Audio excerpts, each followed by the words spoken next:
स्कंद का 3रा अध्याय पढ़ के देखिए, उसमें सब कुछ लिखा हुआ कि गर्भ में बच्चा कैसे पलता है, कितने दिन बाद उसकी आंखें आती, कितने दिन बाद वो बोलना तो कैसे करेगा, कितने दिनों बाद उसको होश आता है और कितने दिनों बाद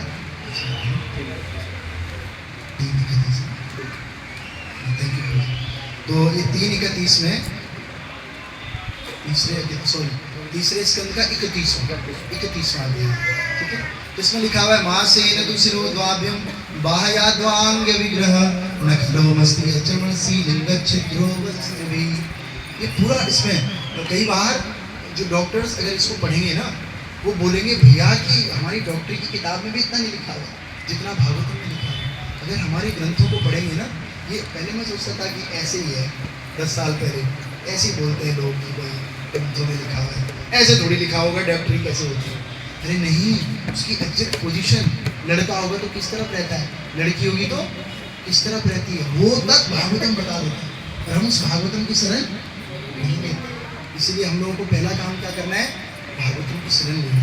आज बच्चे का जन्मदिन है तो यही प्रार्थना करनी चाहिए, भगवान ये बच्चा भागवतम की शरण ले। अगर ये भागवतम की शरण ले लेगा ना, तो दुनिया में ये सब चीजें सीख जाएगी और माँ बाप की भी रिस्पेक्ट करेगा, बड़ों की रिस्पेक्ट करेगा। जीवन में जो भी इसका स्वभाव होगा, उस स्वभाव के अनुसार अपना 100% बेस्ट देगा ये बच्चा। लेकिन अगर हमने भागवतम को छोड़ के कुछ और सिखाया और नहीं, फिर किसी काम का हो सकता है वो आपको ही कल को रिस्पेक्ट करेगा, समझ। तो इस प्रकार से अगर बच्चों को छोटी से छोटी चीज भी सिखानी है ना, तो ये भागवतम के अंदर सब कुछ समझ रहे हो। तो भागवतम में मोटा मोटा बता देता हूँ।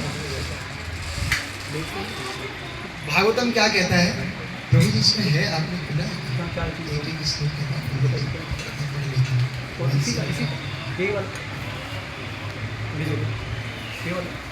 हाँ।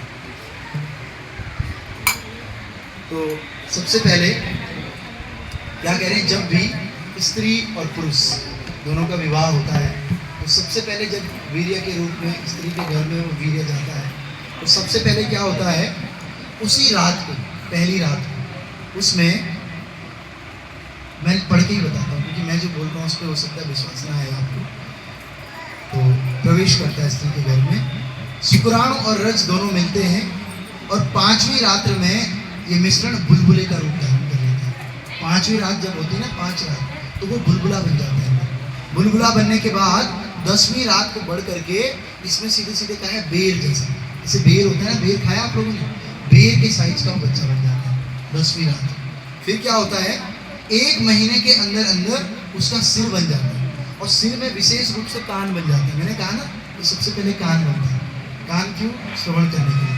और इसी कान के साथ 2 महीने के अंत में हाथ, पांव तथा अन्य अंग भी उसके आकार पाते हैं, समझ रहे। सिर का मतलब क्या है, क्योंकि सिर से तो सारी क्रियाएं कंट्रोल होती हैं।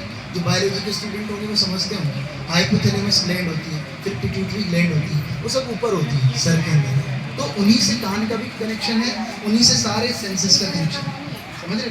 तो पिट्यूटरी ग्लैंड विकसित हो जाती है और फिर 3रे महीने के अंत तक नाखून, अंगुलियां, अंगूठे, चमड़ी, हड्डी सब प्रकट हो जाते हैं। और इसी तरह फिर जननेंद्रियां भी, आंखें भी, नथुने भी, मुंह, कान, गुदा के छिद्र भी प्रकट होते हैं और ये इनके छेद भी प्रकट हो जाते हैं, समझ रहे। अंदर विकसित है, ये बायोलॉजिकली लोग समझ पाएंगे। अभी आप प्रश्न करने वाले हो मुझे, लेकिन मैं पहले ही बता रहा हूँ, कान इसमें बाद में बता रहा हूँ। लेकिन कान की जो वास्तविक इंद्री है, वो तो इंटरनल ऑर्गन पहले क्रिएट हो जाता है। ये कान का जो छिद्र है बाहर, वो 3रे महीने में प्रकट होता है, समझ रहे। क्योंकि एक्सटर्नली ऑर्गन कुछ और दिखता है, इंटरनली ऑर्गन कुछ और है, समझ रहे। तो जैसे ही ब्रेन क्रिएट हो गया ना, तो उसके साथ ही ये सब चीजें अपने आप ही क्रिएट हो, बाहर का बाद में, हाँ बाहर का बाद में लिखा हुआ है छिद्र हिसाब से, ठीक है। तो ये जो छिद्र है इसको खोल दीजिए। तो समझ पा रहे हैं आप कैसे कैसे बच्चे का विकास होता है। मैं अभी बस ज़्यादा नहीं बोलूँगा, बस बच्चे का विकास करेंगे, फिर जन्म कर देंगे क्योंकि आज जन्मदिन है। फिर कह रहे हैं गर्भ धारण के 4 महीने के भीतर ही शरीर के 7 मुख्य अवयव भी उत्पन्न हो जाते हैं। जैसे रस, बॉडी में फ्लूइड होता है ना, रक्त भी होता है, खून, बॉडी में मांस भी होता है, चर्बी भी होती है, हड्डी भी होती है, मज्जा भी होता है और वीर्य भी होता है। ये 7 चीजें शरीर के अंदर होती है, सब उत्पन्न होता है। कितने महीने के अंदर, 4 महीने के अंदर। फिर कह रहे हैं 5 महीने में भूख तथा प्यास भी लगने लग जाती है और 6वें महीने के अंत तक तो झिल्ली के भीतर गर्भ उदर के दाहिनी भाग में चले जाते हैं। समझ रहे? तो दाहिनी भाग में ऐसे और भी स्क्रिप्चर्स हैं, उन सबसे लेकर के हमारे प्रभुपाद जी बता रहे हैं कि लड़का दाहिनी भाग में जाता है, लड़की होती तो बाएं भाग में जाती। प्रभुपाद जी तात्पर्य में बता रहे हैं। ठीक है, प्रश्न आप पूछो इसलिए साथ में जाने गाड़ी में।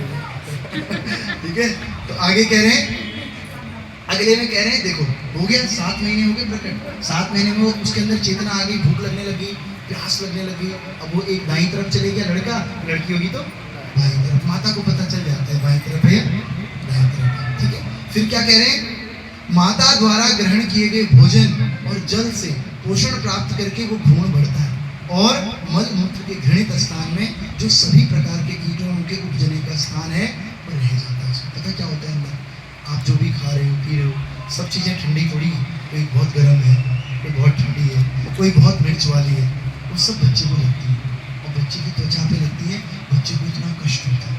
और सोचो हमारा अंदर तो मल मूत्र का भांड है ना, समझ रहे कितनी बदबू आती है सोचो, समझ रहे। लेकिन कितने महीने के बाद, 7 महीने के आसपास ये सब होने लग जाता है। ठीक है, फिर आगे क्या कह रहे हैं, अंदर हमारे कीटाणु भी होते हैं, छोटे छोटे होते हैं ना, छोटी आंत में। बायोलॉजी के स्टूडेंट सब समझ रहे होंगे अच्छे से, कीटाणु होते हैं। तो जो ये कीटाणु है उसको काटते रहते हैं, और जब उस कोमल त्वचा को काटते हैं ना, उससे भी बड़ा दर्द होता है बच्चा। मैं अंदर की बात बता रहा हूँ। फिर कह रहे हैं उदर में भूखे कीड़ों द्वारा शरीर में, देखो जो मैं कह रहा हूँ आ गया, बार बार काटे जाने पर शिशु को अत्यंत पीड़ा का अनुभव होता है और इस भयावह स्थिति के कारण वो क्षण क्षण अचेत होता रहता है, वो बेहोश होता रहता है थोड़ी थोड़ी देर में, क्योंकि क्षण कोई काट रहा है तो बेहोश हो रहा है। समझ रहे?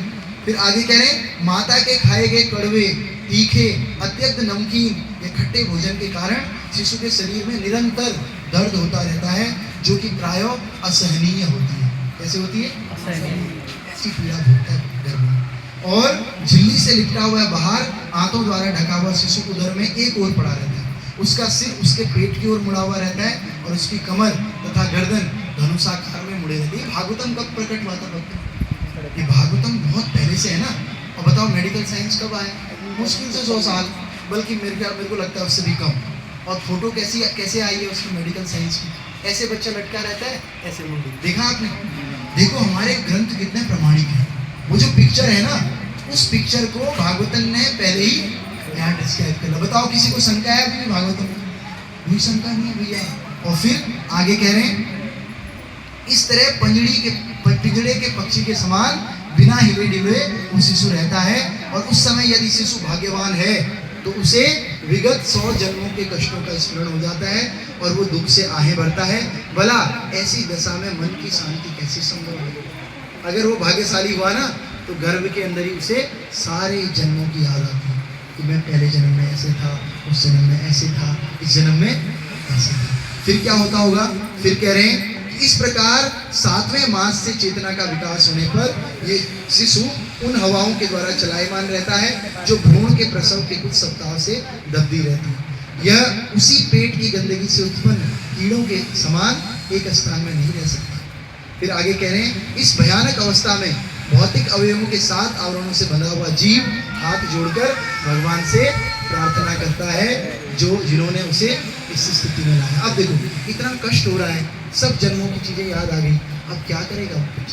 एक ही काम कर सकता है, प्रेयर।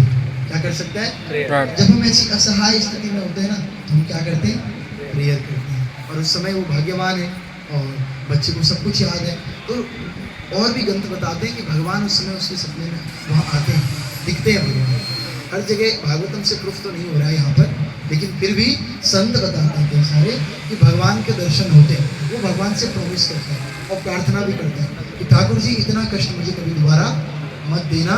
7 महीने से 8 और 9 यानी कि 2-3 महीने उसने बड़ा कष्ट झेला और ये जठराग्नि का कष्ट मुझे दोबारा मत देना। मैं बाहर जाऊंगा ना तो मैं आपका भजन करूँगा। समझ रहे? ऐसा सोचता है बच्चा। और क्या प्रार्थना करता है? ये प्रार्थना आप सब लोग मेरे पीछे लहराओगे और इसी प्रार्थना के बाद हम आज का सत्संग विराम करेंगे। बहुत लेट भी हो गया, आप लोगों को देर भी हो गया। बोलो जंतु उवाचा। जंतु उवाचा मतलब जीवात्मा। जीवात्मा कह रहा है, क्या कह रहा है? तस्योपसन्नं वितुं जगदीक्षयाथ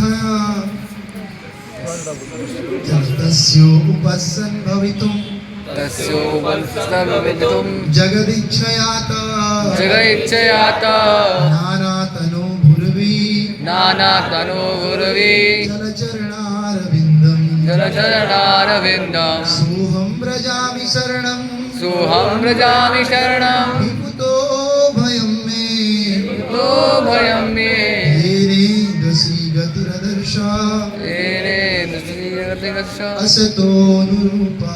असतो न रूपा। देखो क्या बोल रहे हैं जंतु, जो कि हम सबने बोला और जिस बच्चे का जन्म है उस बच्चे ने भी बोला। क्या बोला? जीव कहता है मैं उन भगवान के चरण कमलों की शरण ग्रहण करता हूँ जो अपने विभिन्न नित्य स्वरूपों में प्रकट होते हैं और इस भूतल पर घूमते रहते हैं। मैं उन्हीं की शरण ग्रहण करता हूँ क्योंकि वे ही मुझे निर्भय कर सकते हैं और उन्हीं से मुझे यह जीवन की अवस्था प्राप्त हुई है जो मेरे अपवित्र कार्यों के सर्वथा अनुरूप है। वो छोटा सा बच्चा समझे वो क्या बोल रहा है? मैं उन भगवान की शरण ग्रहण करता हूँ जो अपने नित्य स्वरूपों में प्रकट होते हैं और इस भूतल पर घूमते रहते हैं, अवतार लेते हैं ना भगवान। वो बच्चा कह रहे हैं जो अवतार लेने वाले भगवान है ना, मैं उनकी शरण ग्रहण करना चाहता हूँ। क्यों करना चाहता हूँ उनकी शरण? क्योंकि ऐसे बोल रहे हैं मैं उन्हीं की, किसी और की नहीं, मैं उन्हीं की ही शरण ग्रहण करता हूँ क्योंकि वे ही मुझे निर्भय कर सकते हैं, कोई और मुझे निर्भय नहीं कर सकता है और उन्हीं के कारण ही मुझे जीवन की ये अवस्था प्राप्त हुई है जो कि मेरे लिए ठीक भी है क्योंकि मेरे कार्य ऐसे ही थे। क्यों बोला उसने मेरे कार्य ऐसे थे? क्योंकि 100 जन्मों के कर्म उसे याद आ गए। वो याद आ गए, उसे पता लग गया हाँ इतने लोगों की जेबें काटी थी, इतनी जगह मैंने भर भर के मांस खाया था, इतनी जगह जगह मैंने इनका पैसा मारा था। ओहो, तो वो सब उसको याद आ गया। वो क्या बोल रहा है कि मेरे कर्म ही ऐसे थे और मेरे इन कर्मों के कारण आपने मुझे ये कष्ट दिया है और अब मैं आपकी शरण आता हूँ, आप कृपया करके इन कष्टों से मेरा उद्धार कीजिए। अब इसके बाद को जितने श्लोक है ना वो सारे गर्भ में शिशु क्या क्या बोलता है वही। अब इतना टाइम तो है नहीं तो सब बोलते हैं। अब अगले किसी का जन्मदिन है क्या यहाँ? किसी के बच्चे का हाथ खड़ा करोगे? किसी का है तो अगर याद नहीं आ रहा तो फिर किसी और का जन्मदिन होगा, इसी तरह का प्रोग्राम करना। इस श्लोक को उस दिन पढ़ेंगे और इस श्लोक के आगे वो बच्चा क्या क्या प्रार्थना करता है वो सारी चीजें हम उस दिन आपको बताएंगे। बोलो हरि बोल। पता लग गया गर्भ में क्या क्या करता है। लेकिन जैसे ये बच्चा बाहर आता है हम उसको माया का इंजेक्शन ठोकते हैं, ठोकते नहीं ठोकते, रो नहीं रहा होता, जबरदस्ती थप्पड़ मार के रुलाते हैं। रोता क्यों नहीं समझे? लेकिन जो रोता है वो क्यों रोता है कि भगवान गर्भ में दर्शन देते हैं, वो भगवान कहाँ चले गए? वो तो नहीं जानता ना मेरे माता कौन है पिता कौन है, उन्होंने तो केवल भगवान को देखा है। समझ रहे? तो ऐसा जो अबोध बच्चा है वो एक छोटे प्लांट की तरह है। इस प्लांट को आप जिधर मोड़ोगे उधर मुड़ जाएगा। तो आप सबसे विनती है अगर आज के सत्संग में थोड़ा भी आपने कुछ समझा तो इस बात को समझिए। आपसे हाथ जोड़ करके रिक्वेस्ट है अपने छोटे बच्चों को भक्ति लता का बीज दीजिए। कौन सा बीज?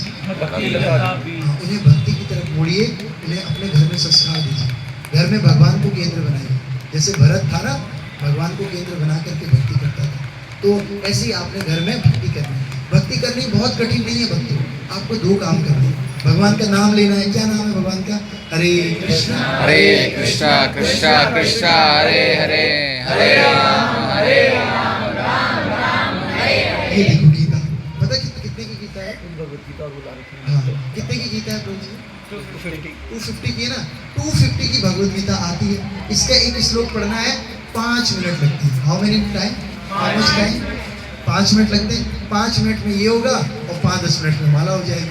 10-15 मिनट से आपने शुरुआत करनी है। वो लोग कर सकते हैं? कितना टाइम है हमारे पास? 24 आवर्स। उसमें से 15 मिनट 10 मिनट ठाकुर जी को दे सकते हैं।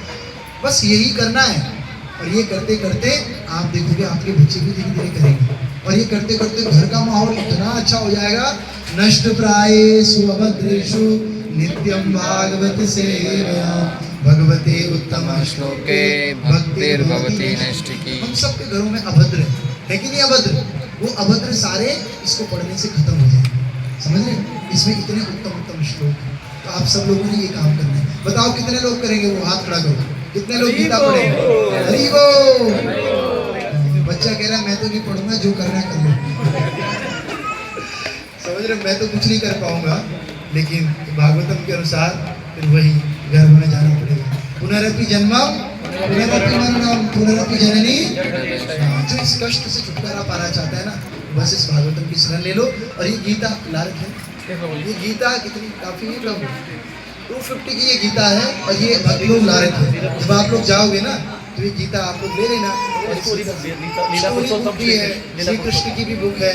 अगर आपको स्टोरी पढ़नी है ठाकुर जी की तो सारी बुक्स बाहर हैं, ठीक है। और ये बच्चा आगे है,